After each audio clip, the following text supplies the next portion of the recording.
Good morning po, Mr. President. Can you identify na po the 4 new EDCA sites na napagkasunduan? We'll make a formal announcement, but yes, they have been identified and we can already,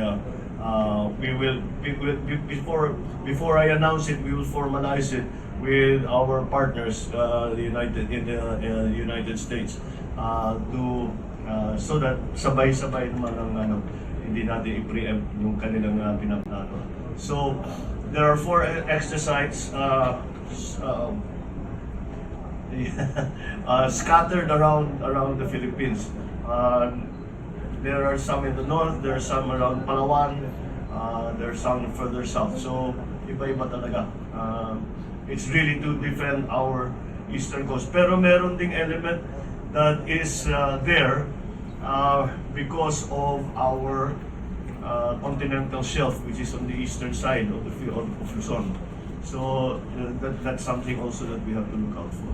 Last question po, Mr. President. Did you reach out po to the local governments who expressed opposition on the EDCA sites? Yes, we explained to them why it was important that we have that.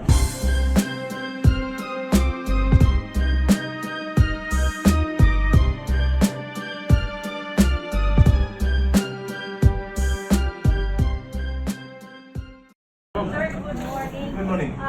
Yesterday you had a meeting with the Ay, Sars. Make them know how many houses are you planning to build. There's a modernization which is ninyo ng mga asset na gusto nyo i-acquire. Wow. First of all, dun sa housing, dahil very, well, siyempre, inuna natin ang housing for socialized housing for those who are in need. Yung mga informal settlers, yung mga nasiraan ng bahay sa bagyo, etc. So, inuna natin yun. But we found a property in Cavite that we find is suitable to begin a housing program, not only for the military but also for the PNP. So, ang kamiting ko kahapon, ang Chief of Staff at saka ang Chief PNP, kasama natin the acting SND and their staff, at pinag-usapan namin kung paano magiging sistema dahil kailangan namin i-design yung sistema kasi naiba ang sitwasyon ng lalo na yung military kaysa sa civilian population. So slowly, we are the very beginning, we decided as a pilot program to build 1,000 units, 500 for the military, 500 for the PNP. And we will see how that goes. Ang hindi naman problema yung pagpatayo kung hindi ang paano ang magiging financing scheme. Kasi iba naman ang sitwasyon. For example, the military, how do we handle the transfer of pag lilipat sila sa ibang lugar? What can they do pag nawawala na lang yung bahay nila? So, what's the financing that we can provide? So, ngayon, those details are being worked out. But we have to make sure because alam naman natin, ang dami sa pulis natin ay homeless. Kung saan-saan na lang nakikitira. And the truth be told, yung iba, squatter talaga. At wala na silang matirahan.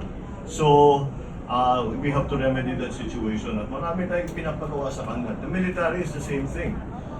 We have to help them with their housing because, again, in my view, it's whatever it is that whatever efforts we put into this is an investment.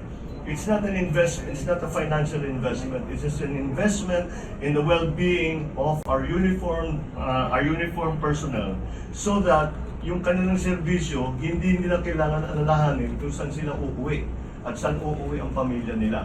Malaking bagay yun. So that's what we discussed yesterday.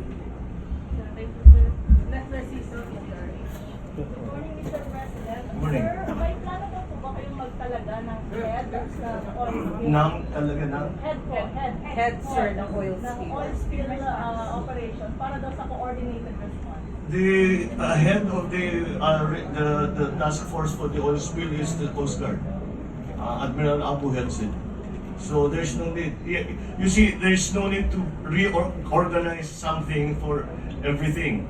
The idea is to have the assets in place so that pag may mangyaring ganyan, may response na tayo. We do not have to organize a special group, a special committee, a special task force. They're ready already as it is. So as it stands, nakahati ang duties. Of course, the Coast Guard is heading the effort because they have the assets, etc. And they also are the ones coordinating with the foreign aid that has been coming. Yung mga ROV, yung mga boom, yung mga special equipment na dinala ng Japan, pinapadala ng US, pinadala yung mga expert na pinadala sa atin, sila nagko-coordinate ng lahat. Ngayon, on the ground, ang DNR, ina-assess nila kung ano yung damage, kung ano yung kailangan linisin, ano yung mga area na kailangan bantayan. That's what DNR's role is. The SWD comes in now to dahil yung mga mangingisda hindi makapangisda ngayon dahil hindi maganda yung isda dahil nakalubog sila sa langis. So what we instituted the cash for work program. Naglilinis sila and we pay them for that. That's a continuing effort. Of course, all of this are in coordination with the LGU, specifically in Miss Or, si Go Pons Delor, and he has been taking care of his constituency in terms of providing assistance to what they need.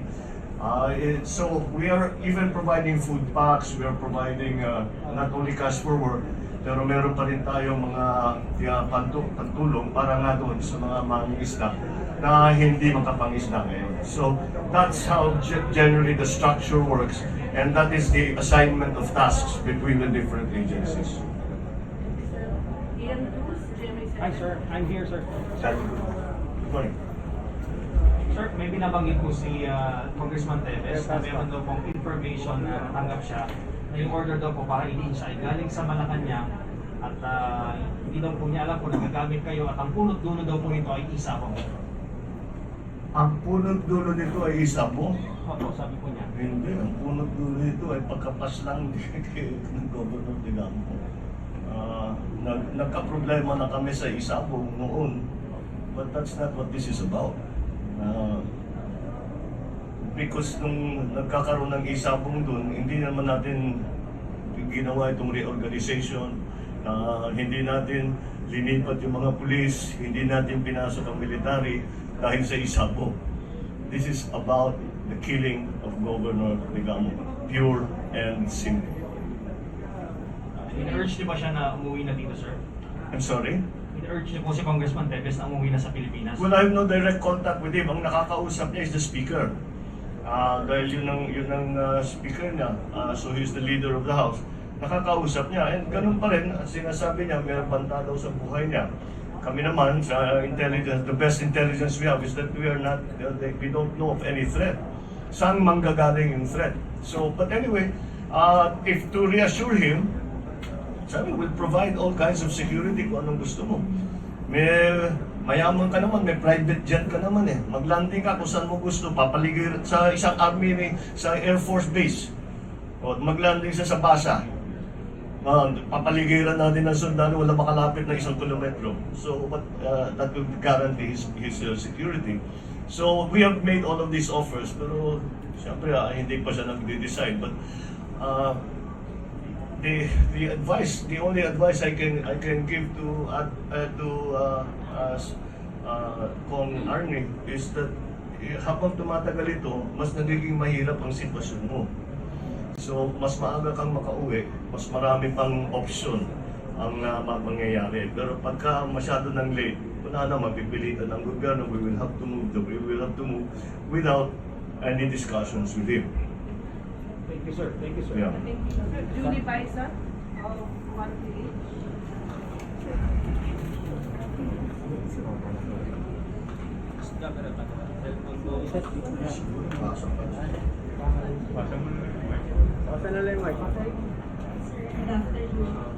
Sir, doon sa Mandanas ruling, do you see na yung EO 138 po that gives more responsibilities and autonomy sa LGU po is an alternative to charter change. No. The charter change efforts are directed at the economic provisions of the Constitution, as far as I understand. And so that's what that is about. And the reason is given by the House, by the proponents in the House and those in the Senate, is that they need to be changed because these conditions have changed. And for us to take full advantage of the new economy, we have to amend the Constitution. So that's not the same thing as what I think you're referring to is the way we are going to handle the devolution, for example, of different functions to the LGUs vis-a-vis the Mandanas-Garcia ruling. Pinag-aaralan pa namin yun. In fact, we had a very long meeting yesterday, the other day, because it's very important that we get it right. Ang worry namin is yung mga 4th, 5th, 6th class na communities, na LGUs, pag kinalkula mo yung makukuha nila na extra IRA against the extra functions that we are saying we will devolve, lugi pa sila. They're in a poorer financial condition than they were before the Mandanas-Garcia ruling, which is contrary to the spirit of the Mandanas-Garcia ruling. The Mandanas-Garcia ruling, in my view, as a former LGU executive, I had always, and I worked with Dr. Mandanas on this and Jesse Robredo when he was DILG secretary, and I was in the local government chair in the Senate, and Gov Dodong was the one who was agitating actually about this. And so the idea was that, number one, we would give what extra funds will be there will be given to those LGUs na nahihirapan bayaran ang kanilang mga ospital. Dahil if you ask any LGU, city, province na may ospital, nung dinevolve yan, biglang lumaki ang kailangan bayaran. Dahil ang salary grade ng local at saka ang salary grade ng national iba. Kaya medyo nahirapan. So, assistance yun para doon. Pangalawa, yung 3rd, 4th, 5th, 6th class na LGUs, bibigyan ng tulong. Precisely because alam natin, kakaunti lang ang kanilang, for example, I won't name the municipality, but with the Mandanas-Garcia ruling, that this small municipality, 4th class, will receive maybe 1.7 million extra. Pag dinagdag mo lahat ng functions na nabigay, luging-lugi talaga sila. So we have to examine with Executive Order 138 of President Duterte. Titignan natin kung para maging patas naman. Hindi naman, at the conclusion that we arrived at is that hindi pwedeng one size fits all. Iba-iba kasi ang bawat ano. Meron maraming common problems. Pero pag titignan mo, sasabihin mo, third class municipality, malaking range yun, yung third class. There's also a bill, as a matter of fact, there's also a House bill, a proposed bill in the House of Representatives to do the reclassification of classes. So, marami tayong ginagawa para maging maayos naman ang pag-distribute yung extra funds na Mandanas Garcia, the product of the Mandanas Garcia ruling, number one. And that the functions that belong to the national government should stay with the national government. The functions that stay with the province, for example, one of was garbage. Ang garbage hindi kaya ng maliliit na municipality. Besides, their garbage is not enough. So it has to be the province that will organize it. So yun ang mga ina-identify namin yan. Garbage has to be with the province. Yung iba has to be still continue to be with whatever requires planning on a national scale. The function should remain, in my view, with the national government. Dahil hindi ka makapagplano kung iba-iba yung ginagawa ng iba't ibang constituency. So it's entirely different from the charter change. Last question from Eric Mendoza of Inquirer. Good morning po, Mr. President. Good Can you morning. identify po Good morning po, Mr. President. Can you identify na po the 4 new EDCA sites na napagkasunduan? We'll make a formal announcement, but yes, they have been identified and we can already, before I announce it, we will formalize it with our partners in the United States so that sabay-sabay naman ang hindi natin i-preempt yung kanilang pinaplano. So, there are 4 extra sites scattered around the Philippines. There are some in the north, there are some around Palawan, there are some further south. So, iba-iba talaga. It's really to defend our eastern coast. Pero meron ding element that is there because of our continental shelf, which is on the eastern side of Luzon. So that's something also that we have to look out for.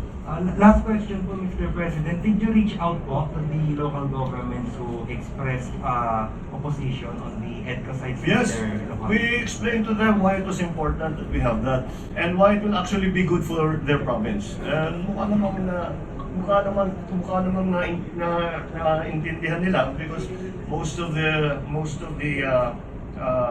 those who had interposed some objections are really right now naintindihan naman nila. They come around to support the idea of an EDCA site in their province. Thank you po. Thank you. Thank you, sir.